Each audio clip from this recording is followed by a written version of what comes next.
Hey guys, welcome back to another episode of the RepPath Podcast.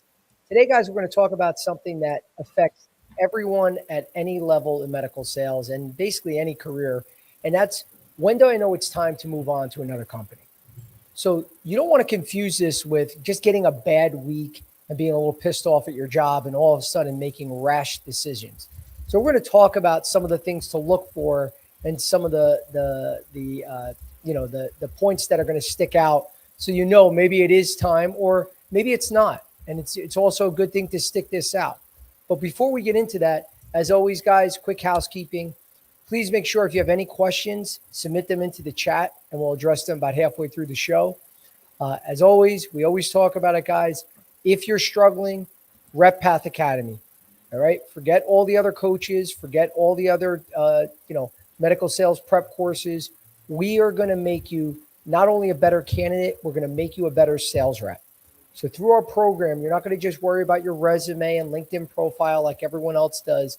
We take it a step further because not only with me and my coaches, but also other members of the community, there's many experienced reps that you're going to work with, and they're going to teach you strategy. We're going to teach you how to approach these new positions that you're in and how to be a successful sales rep. You're going to get all that. Click on the link there, RepPath Academy, or shoot me a DM on LinkedIn, and you could see the companies that we work with.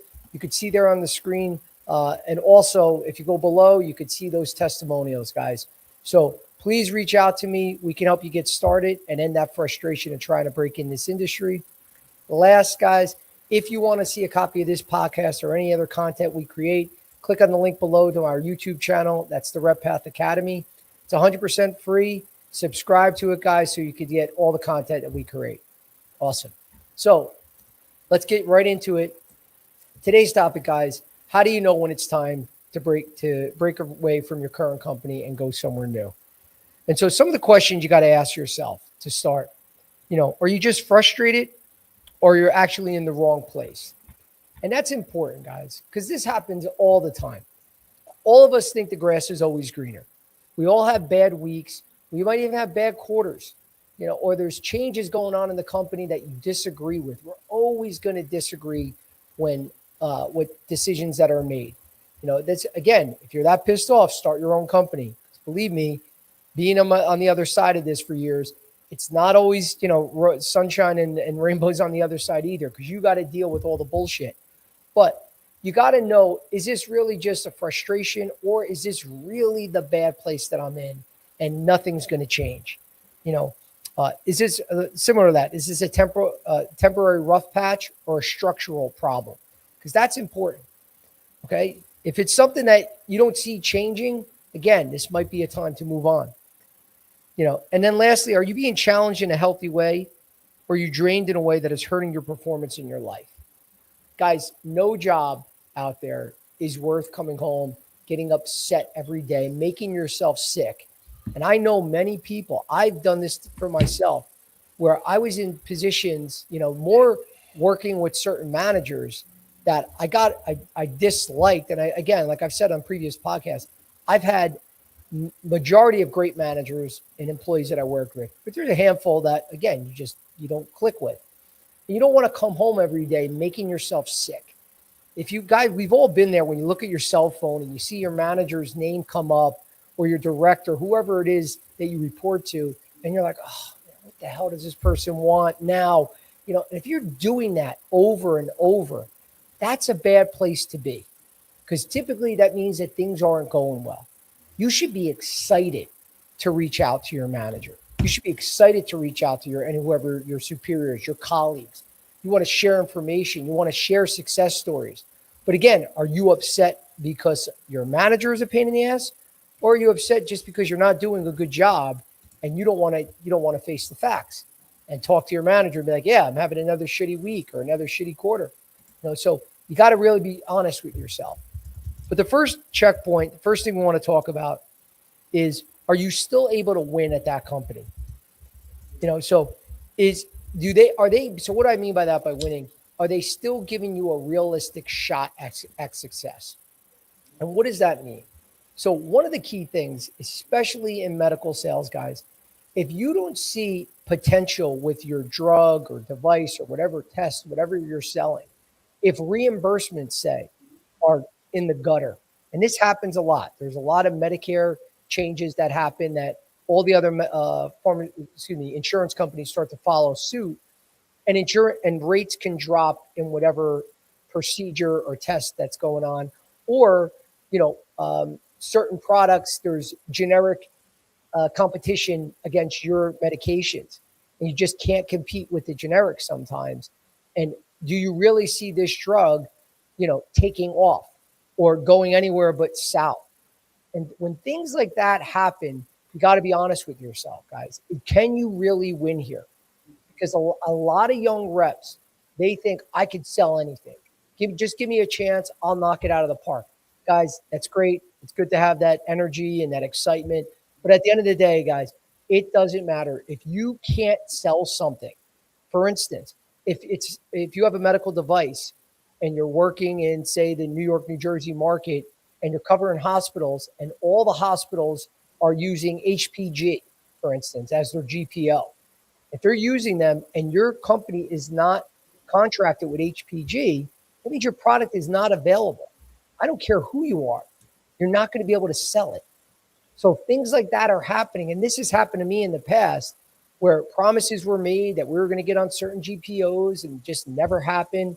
I know many reps in these situations. It doesn't matter. That's time to move on. So you need to ask yourself, can I still win here? And start some of the questions you want to ask, some of the things you want to think about, not only just the product, but what about the quotas? This is very important. Again, you can't just keep hitting the quota and then every quarter it's getting increased by 10, 20%. At some point, there's a saturation point where you can't grow with that demand. And if no one is growing with that demand, because you can't just look at yourself and say, oh, wow, my quota is too high, I can't hit it. And meanwhile, 90% of the company's hitting their quotas. And it's a you problem. But if you look at yourself, look at your colleagues, and these numbers are just out of whack. I've been in those conversations as a director. I remember fighting with my old CEO because he had these outlandish expectations, and there was just no way in the world we were going to hit them. I tried to be blunt with him. He didn't like it. Sure enough, a lot of reps, they left because they saw the writing on the wall. They're never going to make any commissions. They're not going to make their big bonus checks that that they thought they would make. So you have to be realistic. If those quotas are completely out of whack and it keeps getting worse, that's a red flag. If your territories constantly change. Now, let me preface this by saying this happens at every company. It's very common for realignments. So for some of you young guys out there, not in the industry or just breaking in, I remember the first time we had a realignment at Organon, and I thought like the world was ending. And it's just a new product was getting introduced. So of course they're trying to balance and make it fair. So they can't give you that same group of doctors when a new product's introduced because sometimes they don't have the same potential. So they realign territories. It might give you an extra county or move you, to an extra 20, 30 minutes away. And they flip-flop managers. And for me, it was tough because I loved my manager when I got hired. Now I got a new manager. So I was like, what the hell is going on? Even though I wound up becoming good friends with him too. But you got to get used to, there's a lot of changes in this industry. But if it's constant and it's not changes for the better, and you get that feeling like the company is scrambling more than strategizing, that's a red flag. Like we talked about product access, that's what we said with the GPO situation, pricing. That's another thing, guys. You don't want to be afraid because you're the most expensive. That happens. Now you got to sell. Okay, there's got to be a reason. You got to validate why you're more expensive. So it's not easy. So I don't always believe in you got to go to the company that just has the cheapest price. No, because at the end of the day, most products that are cheap, you get what you pay for. But if pricing is so out of whack that it's not even remotely justifiable, again, red flag. You got to realize maybe it might be time that we move on. And it really, at the end of the day, guys, the top performers. If there were top performers that were doing well, all of a sudden they're not. and everyone isn't doing well, again, that's an easy red flag. And one of the things, speaking of that, because on the topic of top performers, relating to your colleagues, this is something that anyone that's been in the industry who was frustrated at a company can relate to. And I've had this happen many times. If you find yourself every day going to work, because you guys are all going to be in the car a lot, you're going to be by yourself a lot. You're going to have that time where you're like, you're going to be on the phone. Let's be real. In between offices, sometimes I had a half hour, 45-minute ride, sometimes longer. You're calling friends, you're calling, doing whatever tasks that you want to get done during the day. But if you find yourself speaking with other colleagues, other teammates, and just constantly bitching about the company, the product, the manager, every day you have a bitch session. That to me is the number one sign. Get out. Whether it's you, whether it's the company, that's a bad place to be, guys, because your negativity, you're never going to overcome that. So don't be stubborn, or don't do yourself and do the company a favor and move on. I know many of you are in this situation. When you're at meetings, when you go to the POA meetings or other national sales meetings, and you're in that bad place, you start finding yourself going to that negative crowd. Don't do that. If you're going to do that, just quit. Find a new job. Because again, I've been there, and it's not a good place. You want to be with the optimistic, the high performers that are really excited, that they see the opportunity. Those are the conversations and teammates you want to surround yourself with, not negativity. If you're in that negative role, and I know some of you listening know what I'm talking about, where every day you get in the car, you call Bob, you call Susan, and you're like, you hear the latest shit that they pulled. I can't believe it. This company is going down the gutter. They're terrible. And all you do is bitch, right? And just leave. Just find another job. Do your job, but just move on, because again, it's going to save you and the company a lot of aggravation. So, next topic, your manager. Okay, guys. So you're going to hear a lot about culture. Everyone always talks about culture. I get this every day. Joe, what company is great? Who has great company culture? What do you recommend? Now, for me, guys, I got to be honest. I think culture is a little overrated and a little misled. I'm trying to think of the right word, but basically, it's not always the culture is created by the CEO, and then everyone that it cascades down where they do everything and mimic that culture that CEO wants. A lot of times you could work at a place that it has great culture and your manager's a nightmare. And the manager to me makes the culture. So I've been at companies where, again, great culture, managers great, everything great. Been at companies, great culture, manager is a disaster. My culture sucks. So you need to realize that your manager, guys, when you're in these interviews and you're like, wow, this guy's a real son of a bitch, or this lady sucks. You got to be honest with yourself. Do I really want to be with this person? I mean, you're essentially, this is a colleague. This is going to be your boss. Even when you're in the car every day, you're going to have to deal with this person every day. And if you don't click in those interviews, or if you get a lot of red flags, like, I don't think I like this person, don't take the job. But if you're already in it, and maybe they, gave a facade during the interview process, and now you're in this bad place with them, again, always be transparent, always want to discuss challenges, problems you're having. But that manager could make the culture and change that role for you and make it either a great place or a miserable place. So some of the things you want to look for, and that is your manager coaching, or are they just criticizing? And that's a big difference. And James, I'll give you a good reference, not a movie reference, but one of my managers that I couldn't stand back in the day, and obviously I'm not going to mention names, but this person, all she would do was talk about the negatives every day. And I go, well, every time we have a ride along, and I got to the point where I just didn't hold back anything. We'd be on ride alongs. I mean, this is a person that was really bad, where she could have gotten a lot of trouble because she changed CPR reports from what we agreed upon. Like, it was really an ugly situation. But besides the point, she would always focus on the negative. So at the time, this is when the Yankees had A-Rod. And I'm like, if I told you that I have this third baseman who sucks in the playoffs, is not a great fielder anymore. I brought up all the bad things about A-Rod. I go, which there was plenty. right. There was many things. He was a media, it was just an unlikable guy by many people. Never showed up for certain, in clutch time. I go, would you hire this person? And most people would say no. I go, if I'm saying it's A-Rod, I go, it's one of the greatest players of all time.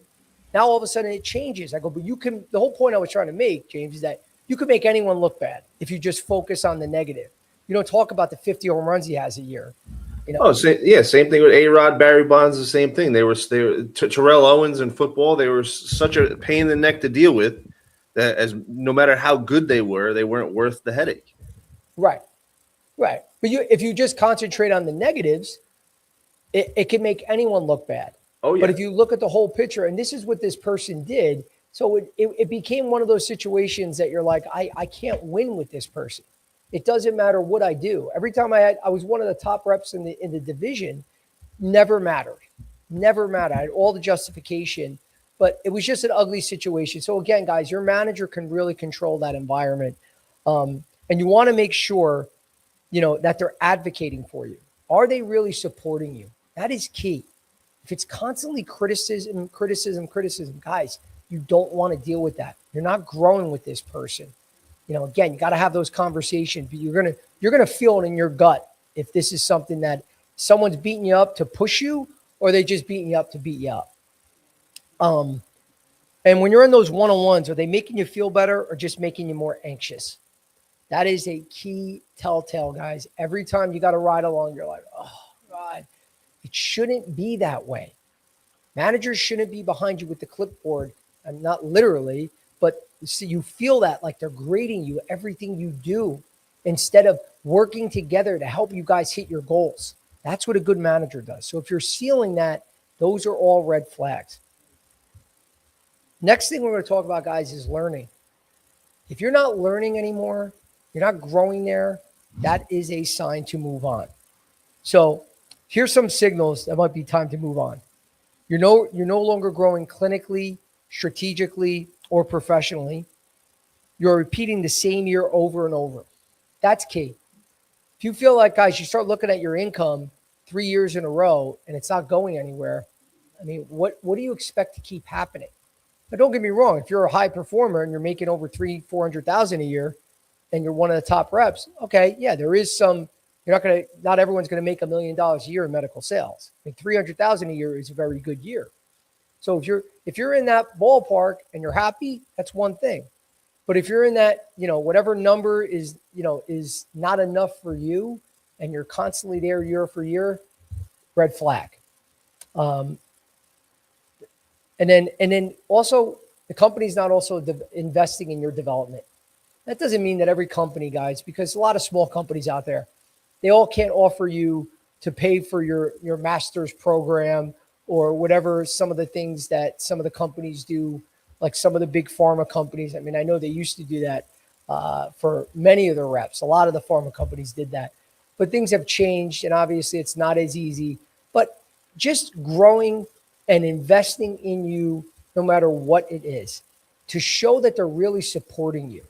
If you don't have that support, if every time you're reaching out to the home office, you're reaching out to HR, you're reaching out to marketing, and you're just not getting responses, they're not there to back you up, you're not getting emails answered, you're not getting that support, red flag city, guys. So it's time to move on when you're seeing that.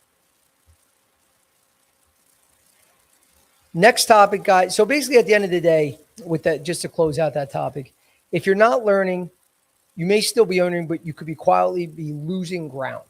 And that's the takeaway. You could be making money, and that's great. But again, we all want to keep progressing. We all want to keep getting better. You can't just be satisfied and say, this is it. I'm accepting. I've been in the industry 5 years, and this is how I'm going to be the rest of my career. No, you want to get better and better every year. You want to keep improving. So along those same lines, though, with like we talked about before with management and not seeing eye to eye, Next topic is your values and the company's no longer match. So for instance, and this could happen where they're starting to ask you to sell in maybe an unethical way, excuse me, or going in a direction that you don't agree with. Sorry, guys. That's not a good place to be, guys. Number one, don't do anything. I'm not saying there's a lot of companies that make you do this, but there could be nothing wrong. You just don't agree with it. That's different than actually being asked to maybe turn a blind eye to off-label use or anything that doesn't feel right. Say it, and you could get yourself in trouble. Bottom line, guys. So you don't want to do anything that's going to jeopardize your career because you don't agree with something. But transparency is key, guys. Don't leave meetings, say yes, yes, yes, I agree, and then just be afraid to open your mouth. You don't want to be a loudmouth and a troublemaker, but it's fair to go up to your manager and be like, hey, can we talk about this? I feel a little uneasy about this direction, that direction. Just be transparent. You don't have to be defensive and say, I'm never going to do this shit. I don't want to be here. Again, guys, they're going to see you as an issue and look to get rid of you. Just be transparent and be open. That's always the best way to approach things. And then if the company starts, and these are very realistic, you're going to hear this, and this is going to shock a lot of people. I know. Everyone always talks about the patient's always first. Guys, of course, the patients, it's all about helping patients out. But you might not feel that way when the reality sets in that these are still businesses. And I get this pushback all the time. Like, oh, how can you say that? Okay, well, you run one of these companies and run it just on love. And let me know how that gets you when you're not hitting your numbers. You have investors that invested millions of dollars into whatever it is. It's a business, guys. So at the end of the day, everyone should be doing the right thing. And it is patient focused. But if they're just focusing on patients and not making money, the company's not going to be there. They have to make money. So that is the most important thing. It's about generating enough revenue so that business stays intact. Of course, it's a prerequisite that it's all about the patients. But it can't just be about the patients and everyone's happy, but the company's not making money. That's not going to do shit. They're going to close down. So you got to make sure that decisions, they might not be, even though it doesn't ideally look like the patient's always first. Again, they got to make money to survive. And then a lot of times internal politics, this happens a lot, guys. You're going to get into these, for instance, when there's promotions, so-and-so gets promoted because he's close friends with Jill, the director, and she put him in that spot and he doesn't really belong there. Like, guys, this happens. Or there's like little cliques where there's these managers that are always together and they don't like the other managers. You don't want to get yourself involved in it. But if it starts to consume you and suck you into that internal politics, it's not a good place to be. Another thing to look out for. Next is burnout. So there's a difference. I want to differentiate this. Stress and burnout are two different things. Okay. So stress may look like a bad quarter, or we're all there, guys. If any rep says I never missed a number, they're full of shit. I would love to see this unicorn out there. Majority of us, we miss our numbers some quarters. We have a bad month, bad week. You might have a couple bad quarters in a row. Okay. That could get you stressed out. That's different than burnout. Okay. Also, another stressful moment, you could launch a new product and it's going to be chaos. Marketing can't support you with certain initiatives. Doctors are asking for certain things that you guys aren't ready for. The sales pitch isn't working right. Whatever product you launch, there's still a few kinks that have to be worked out. A lot of these things happen. That's not burnout. That's stress. So don't look at it as, oh my God, I'm so destroyed. It's been, 6 months and they still haven't had their act together. Sometimes with a launch, it does take time. So you got to be able to differentiate these. And then sometimes territory coverage issues. Well, as you grow your territory, for any that aren't in this industry, especially in device, you're going to typically get associate or clinical specialist. So they're going to help you cover cases. So ideally you want your clinicals and you to be in cases all day long, or your clinicals in the cases all day long, and you're constantly out there selling to generate, new prospects, generate more business, generate more cases. Sometimes you have trouble getting coverage. So a lot of times, and this happened to me many times when I was working as an account manager, even though I had my own accounts, I was supporting a territory manager's territory, and I would try to grow my accounts. But if something happened with that territory manager, their territory came first. So I would have to cancel lunches, cancel important meetings to go cover cases or meet with patients. And it's very frustrating. Again, that's stressful. That's not burnout. So burnout looks a little different. Burnout is that Monday morning you dread it every week. If you're getting up every Monday morning and like, oh, I hate this job. Guys, that's a major sign of burnout. If you're getting the Sunday scaries every Sunday, and it's not because you've been drinking all weekend, it's because, oh my God, I dread my manager's going to call me at 6:30 tomorrow morning. We have a conference call, or it's going to ride with me. I know there's going to be something. If you're stressing like that, now you could see that burnout's kicking in. That's a difference. You just don't care. You have numbness after every calls. You just no emotional, good or bad. That's a bad place to be. You should be excited. That's a burnout situation. You're starting to bring it home. Before you know it, you're pissed off at work, and all of a sudden you're fighting with your wife or your husband, whoever it is. You're mad at your kids. Guys, you don't want to have that irritability and then take it home with you. That is a major sign of burnout. Do not let that happen. There's no job in the world that's worth that. Again, we all have bad days. We all come home. Before you know it, you're fighting with your wife about something that has nothing to do with her because you're pissed at work. We all been there. But if it's constant, not a good place to be. And then the last thing, guys, is loss of confidence and energy. That is so key, guys. Trust me, the doctors notice this. Your customers notice this. If you're coming in there, you're presenting, and you just don't have that excitement, you don't have that energy when you're talking about whatever you're selling, they're going to know that. And they're not going to want to use you. It might still be nice to you, but you're like, oh, I don't understand. Why aren't my numbers there? It's because you're not bringing the energy. You're not showing a passion that you really want this. And this happens a lot during the interview process. Just to take a little veer here for a sec. You guys have to show passion. Passion is everything. If you're not passionate about a company during the interview process, if you're going through the motions and you're not making that company feel comfortable that you really want this, I'm telling you guys, they're going to move on.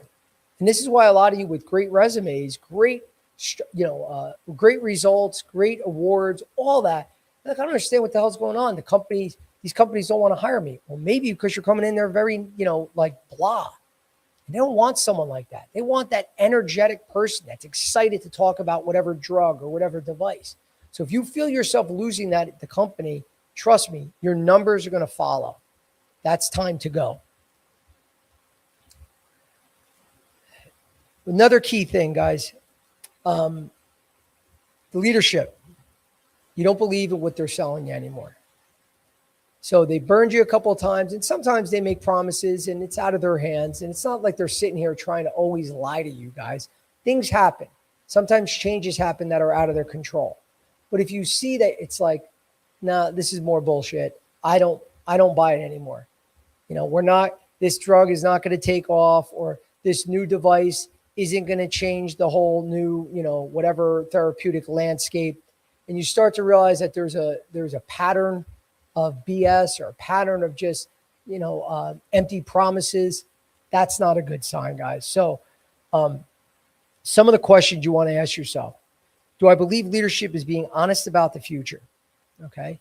So again, this comes with trust. If it's constantly not leading to what they keep saying it's going to happen, that's not a good sign. Are reorganizations fixing problems or just reshuffling blame? This does happen a lot. They try to fix, they try to reorder, put a different manager in, redesign territories, realign things. If they're constantly doing this and it doesn't look strategic anymore and it looks more like chaos, red flag. And last one, is turnover starting to accelerate. This is huge, guys. If you're seeing turnover just more and more each year, and again, something to look for during the interview process. When you guys are doing your due diligence and you're researching companies, one of the first things I do, whatever company it is, I look at the tenure of the reps. Now, you can't do this obviously with a startup, but you can definitely do this with a company that's been around for a while. And that is, you want to make sure if you see rep after rep, 6 months, 8 months, a year, year and a half, no one's there at least 3 years, 5 years, red flag. Red flag, guys. You want to make sure right away, if you see 5, 10 years or more, that is a great sign, because there's no secrets. This is a very volatile industry. But when you see reps that have been there a while, you know that that company's doing something right. So the same thing when you're working for a company and you're seeing more and more people leave, especially the high performers. That's why you want to, before you make any rash decisions, you want to start, you're going to be talking to your colleagues. If everyone else is happy and everything's going well and it's just you, odds are it's probably a you problem. But if you're seeing more and more people leaving, sometimes they know something that you don't know, and you got to start, raising an eyebrow and say, what the heck's going on? One of the most important things, guys, and you don't want to get in this place, you're staying out of fear and not the opportunity. You're afraid what it's like to start over again. I just built these relationships for 3 years. I don't want to go to another company. I don't want to learn a new product. I'm just going to stick this out. It's going to work out. If I stay long enough, things will change. Guys, that's not always true. So you don't want to stay because I don't want to do this again, or I'm tired of jumping to another company. You don't want to stay out of fear. Okay? You stay for the opportunity. If you don't see the opportunity anymore, then go. But don't just stay because you're afraid of the next steps. So again, you don't want to start over because you're going to lose your tenure and be a newbie at the new company. You want to start over in a new territory. Like I said, you built all these relationships. Now all of a sudden you got to call on new doctors in a new area, a new therapeutic class. It sucks. I'm not saying you should welcome doing that, but you don't want to just leave or stay because you have a better opportunity somewhere else and you're just too lazy to rebuild again. Because trust me, guys, there's many people I know that didn't do well a couple companies. Before you know it, they find the right company, the right little niche, and they're crushing it. This happens. So you don't want to give up on opportunities too, just because of that comfort level that you're in.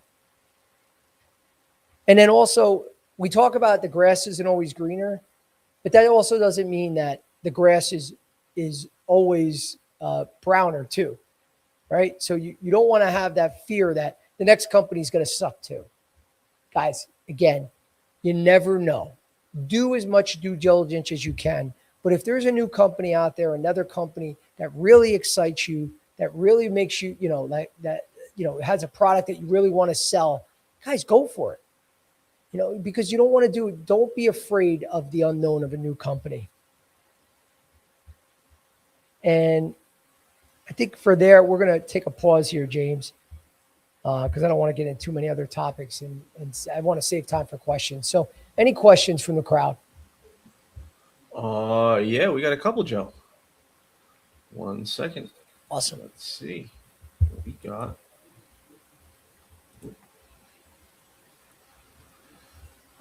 Mike Trevino. Joe, how long is too long to stay somewhere if you want a promotion and haven't been promoted yet? Well, first question I would ask, number one, did you have conversation with your manager? Is this something that should have happened already? Or is it just something that you just feel you're a good rep and you should be promoted because you've been there 5 years? Is there an opportunity for a promotion? That's another question. Because sometimes, guys, there's no opportunities to get promoted. They don't just make up management positions because you've been such a great rep. But if you want promotions, guys, one of the key things you want to start doing is taking on more responsibilities. If you take on more responsibilities, voluntarily do these things. when there's a new rep that comes in, are you the first one to reach out to them and tell your manager, I'm here to mentor, to help train them, whatever they need, let them know you're proactively doing things. Being proactive as a future leader is huge, guys. You always want to be thinking, about how you can help the team, how you can help the company. Of course, you're here to make your number and make a lot of money. But if you're just living in a silo on an island somewhere and you're not one of those people that is, looking to reach out and help others and be a team player and then think well, I've been a 3-time President's Club winner, they have to promote me. No, they don't. Believe me, guys, great reps don't always make great managers. James, as we know, great players don't always make great coaches. We see it all the time. Aaron Boone wasn't even a great player. No. Mediocre player with one big moment. Exactly. Shit coach. Yeah. Joe Torre, one of the best coaches of all time, wasn't the best player. No, he's an all-star, though. He's perennial all-star, but he wasn't a Hall of Famer by any stretch. Right. And Joe Girardi, same thing. Yeah. In basketball, there's many players out there, too. We could keep naming these guys, but bottom line, you're not always, just because you're great in one position doesn't mean you're great in another, but you want to make sure you're taking on responsibilities. If there's a sales, a trade show, this is another thing, and it's a Saturday, everyone hates doing a Saturday or weekend trade show. No one wants to do that shit. The sales leaders, the ones that want that promotion, volunteer yourself. Do whatever you can to volunteer and show your support. Make your manager know. I'm not saying on day one, but when they ask you, what's your career plans? Eventually I'm going to crush my number. I'm going to bring, as much success into this role. But my goal eventually is to be a manager. So what steps do I need to take now to start working in that direction? Number one, it's going to be, you have to be in control of your territory. If your territory is a mess, you're not hitting your number, you're never getting promoted. But if you're doing well, you're hitting your number quarter after quarter, you're constantly a high-ranked individual, and you're doing all the right things, then there should be opportunities. But if they're not opportunities, back to the original part of this question, they can't just create things. So there is no exact timeline that I can give you. I can tell you this, if you've been there 3 to 5 years and there's been multiple openings that have happened that they passed on you and you're a high performer and you're doing all the things I'm saying, then it's time to have a conversation with your manager and get real, have, a tough talk and say, is this really ever going to happen here? And then based on that conversation, it might be time to move on. Greg Fontaine, Joe, do you think there's a difference between being comfortable and being complacent? Yeah, there's definitely, comfort to me, comfort could be a little bit better. I know we're kind of, mincing words here. Complacency to me is a bad place to be. You could be comfortable because you're making good money. You got a great boss. I know most people would say, I'm doing well, I'm comfortable. I don't hear most people saying, I'm doing well, I'm complacent. That to me is a bad. Complacency to me means that you're accepting mediocre, or you're not willing to really go to the next step to achieve what you really want. You're complacent, you're happy, you're happy in being in the middle of the pack. To me, comfort means that's more success associated with it. We got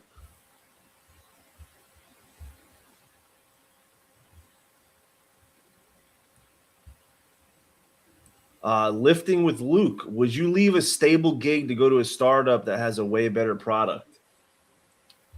It really depends on what the product is. When you say way better product, it depends on, number one, guys, what's the coverage? Can doctors use this product? If it's a drug, is it on a formulary? If it's a, again, if it's a startup, there's all risks that come into play. But if you're in a stable company, you're doing well, it really depends on the overall opportunity. Because it could be, a lot of times with startups, guys, they get exciting and people, they're not 100% happy, but they're not miserable at their job. Then a startup comes along, and a lot of times what startups do, they offer you money and title, and it gets exciting. You're a sales rep, and now all of a sudden they're going to make you a vice president. And like, holy shit, I'm going to be a VP. Well, first off, you're a VP of one or two people. That's just a title, guys. It means nothing. Okay, you're not a vice president of anything. You could be a CEO today if you guys all go out and start your own LLC. You could do it today. Put CEO, get a card made, you make yourself feel great. The hell does it matter if you don't have any business? You're not making money. So a lot of these startups, they entice you with titles, and then they also entice you with money. And sometimes that's hard to give up and pass up on. They're going to offer W the salary, but there's no guarantee. You got to make a decision. So it's not just about the product. You got to look at other factors. Again, a great product could be, wow, this is really cool. This is really revolutionary. It's going to change the game, but we're not on any GPOs. Okay, you got to find out, what is the game plan? What process have they started? Do they have funding?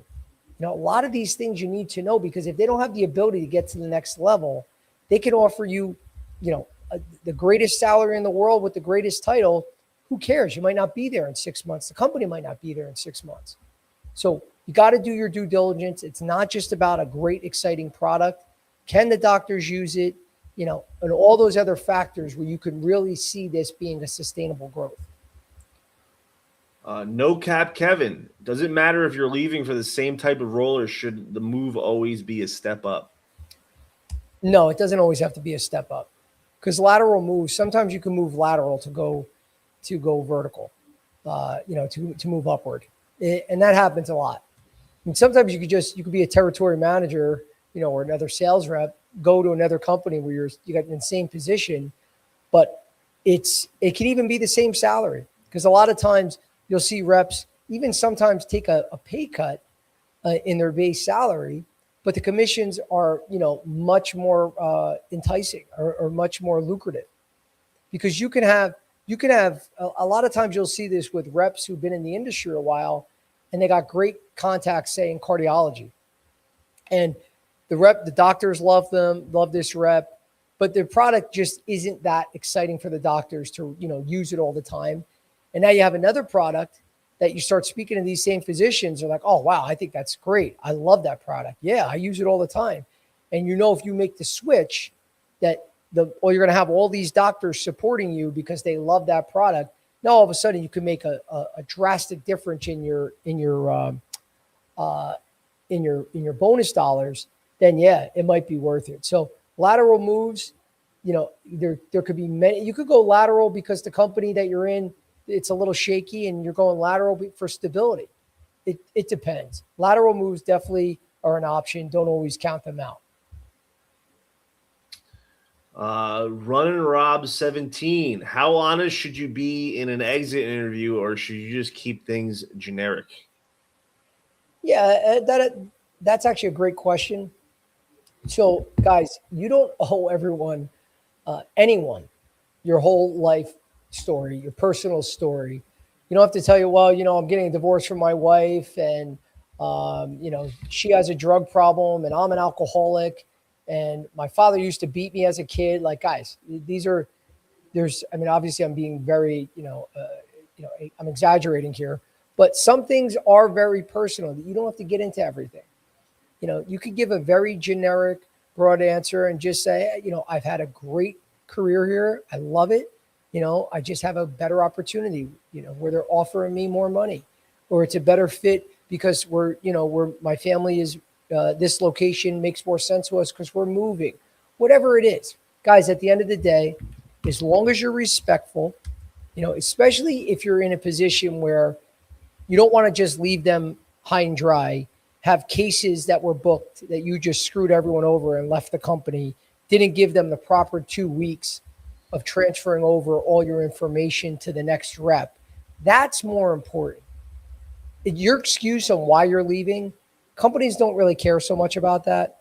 You could have managers that you got close with and be a little bit more open.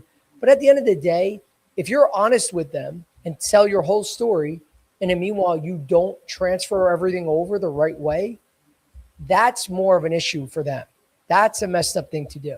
But if you transfer everything over, and whatever your reasons are, it doesn't matter. That's your decision. Just be respectful and be professional. to transfer over all your contacts, your business, everything to where you would like it to be handed to you. Because odds are the new company you're going to, there's going to be someone else there that is doing the same thing. And it's handing you over business, is handing over contacts, is giving you the background on who to see, who not to see. They're setting you up for success. Do the same thing and set your previous or your whoever is coming in to fill your shoes, set them up for success too. And then it doesn't matter what you want to tell them. That's up to you. But you're not obligated to give them, your whole life story. Fit Dad Mike, would you ever advise someone to leave without having something else lined up? No. And this happens a lot. That's a great question, Mike. This does happen more than a lot of you guys would think. I see resumes all the time, and I'm telling you, guys, that is a huge red flag when you're trying to get a new job, because that could be, when you're looking, say you do find another job, it could be 2 jobs down the line. But what happened here? How come you're only there 6 months? I just wanted to take some time off.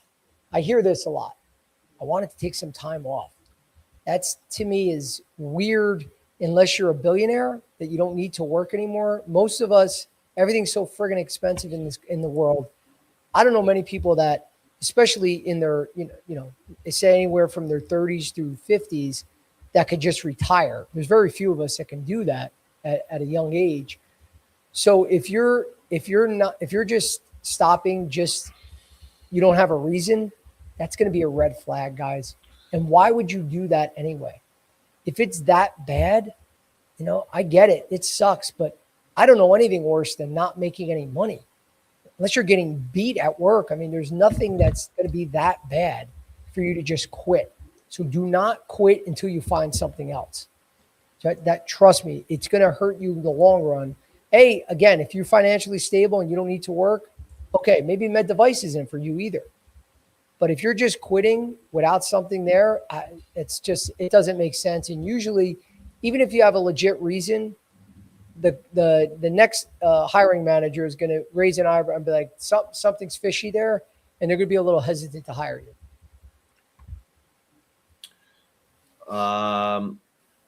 We got Alexis.Simone. Joe, how do you handle counter offers when your current company finds out you're leaving? I mean, if someone is offering you more money and a better opportunity and everything else makes sense, that's a great place to be. They may, to clarify, if you're saying, if you're looking to leave a company, so you're at company A, company B is offering you more money, and then you're going back to them and saying, if you pay me more, I'll stay. I mean, I don't know how many times that really works. I think just being transparent and just saying, hey, I love it here. I've always enjoyed working with you. I've always been a high performer. Everything's been great. I can't ignore an extra 30,000 at my base, or I can't ignore a promoted position. Trust me, guys, if they want you, they'll counter.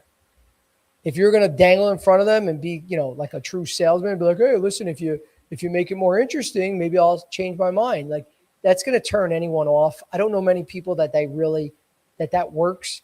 The companies know if you're valuable enough and you're bringing in that much money, they're going to counter.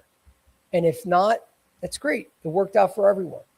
But it's very rare that you're going to push that counter onto them and they're going to go, yeah, you know what? We are going to look to pay you more. I would just be transparent and say, hey, listen, I'm getting a lot more money. I love being here. They're going to read between the lines and either say, okay, let me see if I can work something out. And typically you'll hear that a lot. If you're a great performer, they're going to say, let me see if I can work something out. They'll go to upper management. If they have the funding, they're going to offer you something. If not, they're not. And then you're in a great position anyway, because you're already making more money at that new company.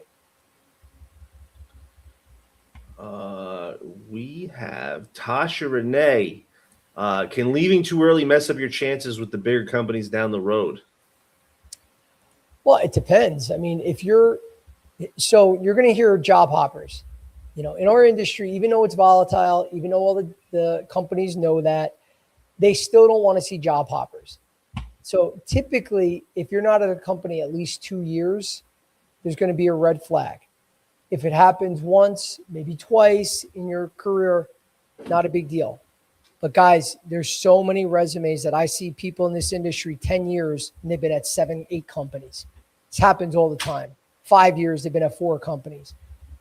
If you make this a pattern, companies are going to start shying away from you.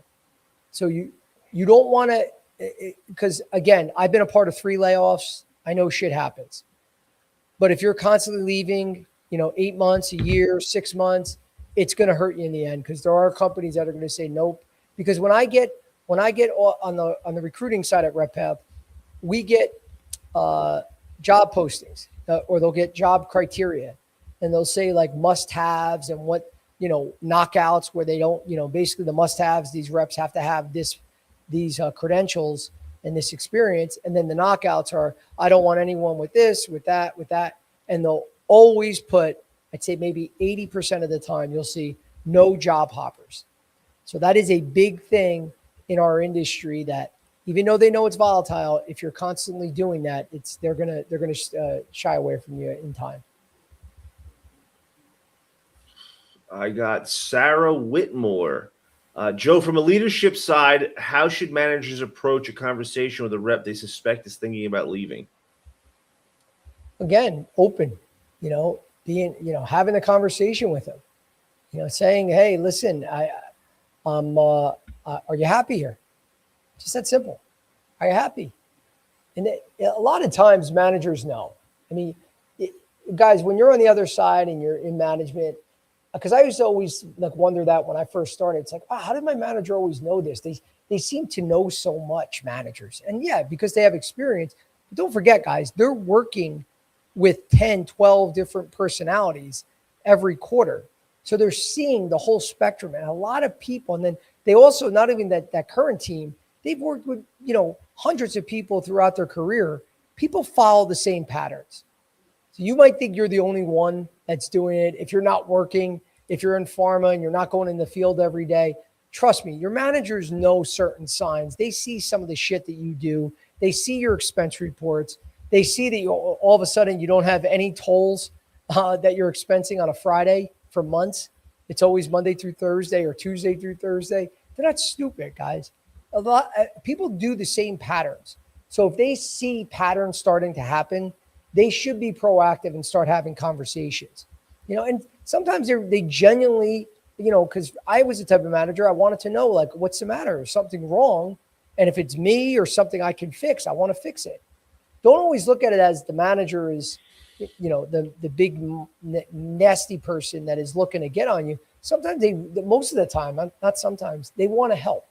So you should be having that open conversation, just finding out if you got a bad feeling in your gut, speaking to them and saying, hey, what's going on? And having a conversation. And usually, everyone should be transparent and open, and things might be able to get resolved. And if not, then it's not the end of the world for someone to move on if it's better for them. Emily Nakamura. Should someone who hasn't broken in yet even worry about company culture during the interview process, or just focus on getting the role first, or their first role? I'm sorry. Yeah. I mean, again, guys, I wouldn't obsess over company culture so much, because a lot of companies can talk a big game. I think that during your due diligence, when you're speaking to reps, because you always should be speaking to at least 3 reps for every role and getting their feedback. The reps are going to tell you, and even though they might not come out and say, this place sucks, you don't want to work here, you could read between the lines sometimes if they're really happy or not. That should say a lot. But more importantly, like I said earlier, are you clicking with that manager? If there's a manager that's a real oh man, I don't like this person, don't take the job. You're going to have to deal. They're not going to change. I've never met any managers that suck during the interview process, and then when you start, they're the nicest, greatest person in the world. Sometimes you meet someone that they're fake during the interview and they're really nice and lovely, and then you get there and it's like, whoa, this wasn't the person I interviewed with. And that's hard to navigate. You're never going to know that. But it's, if someone is bad during the interview and you don't see eye to eye, I think that's more important than worrying so much about what the culture is, because that person's going to dictate and be the culture for you.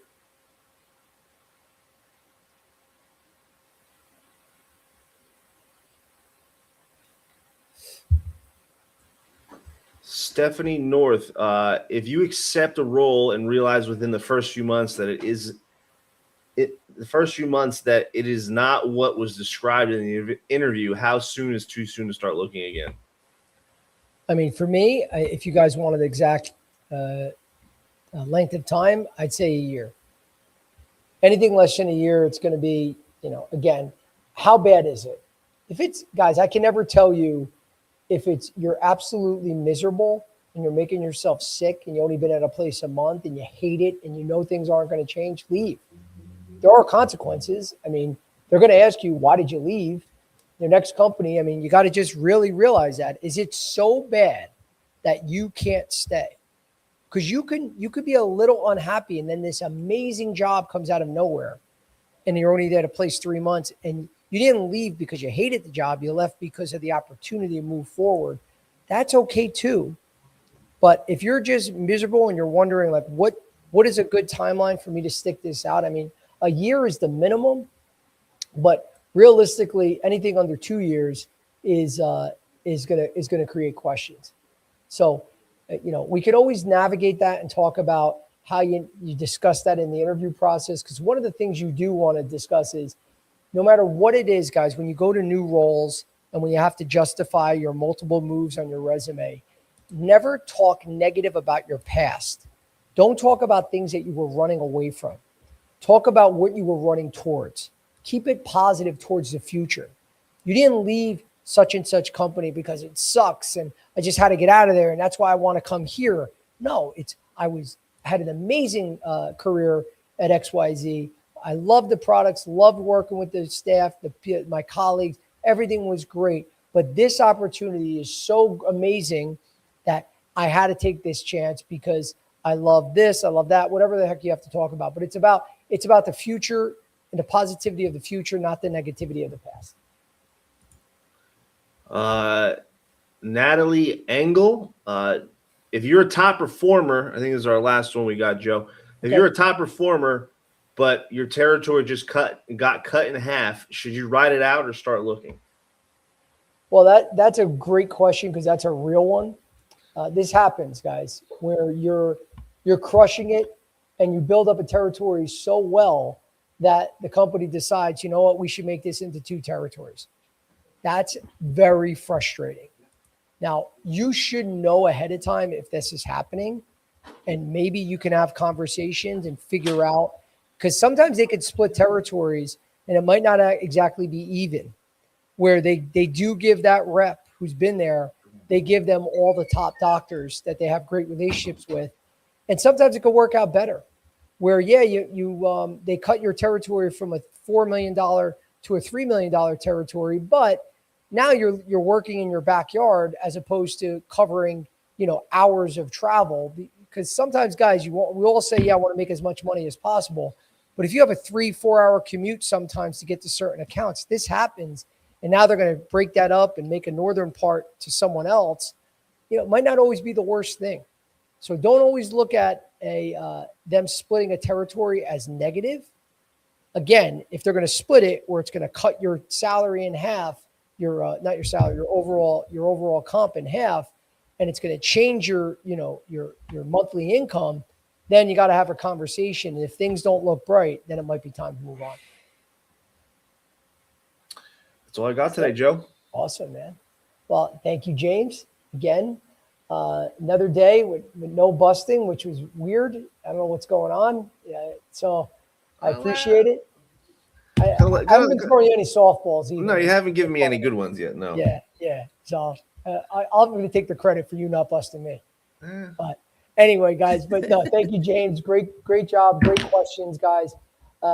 As always, remember, at the end of the day, guys, you don't want to stay anywhere where you're going to be miserable. I mean, that's the most important thing. don't confuse that with just being frustrated. Frustrations happen. I get it. Like we talked about, the difference between burnout and stress. You're going to be stressed in any job. But if it starts to consume you, and at the end of the day, the two key things, you get in those negative circles with reps where you're constantly bitching. You don't want to be there, guys. That is a bad place to be. If you're doing that every day, that's a big red flag. And then also, if you're coming home and you're on those Sunday nights, every Monday morning, you're miserable, you're starting to see it affect your personality with your family, that's a bad place to be, and it's time to move on. But again, we all are there. We've been in these situations. If you need more help and you want to reach out to me directly, always shoot me an email, joe@reppath.com. You could go to reppath.com too and schedule an appointment. Also, just reach out to me directly via LinkedIn and send me a message, and we could discuss whatever you're navigating. I can help you out. Lastly, guys, any of you lobby members, please make sure that when you reach out to me and you're signing up for the RepPath Academy, guys, submit the promo code Licata, Licata, and so you can get any extra additional discounts. So you could click on that code right there on the bottom of the screen. And besides that, I'll see you guys, as always, every Monday and Wednesday at 3 p.m. So this is our last call for the week. So I'll see you next Monday. Have a great week and a great weekend, guys. Take care.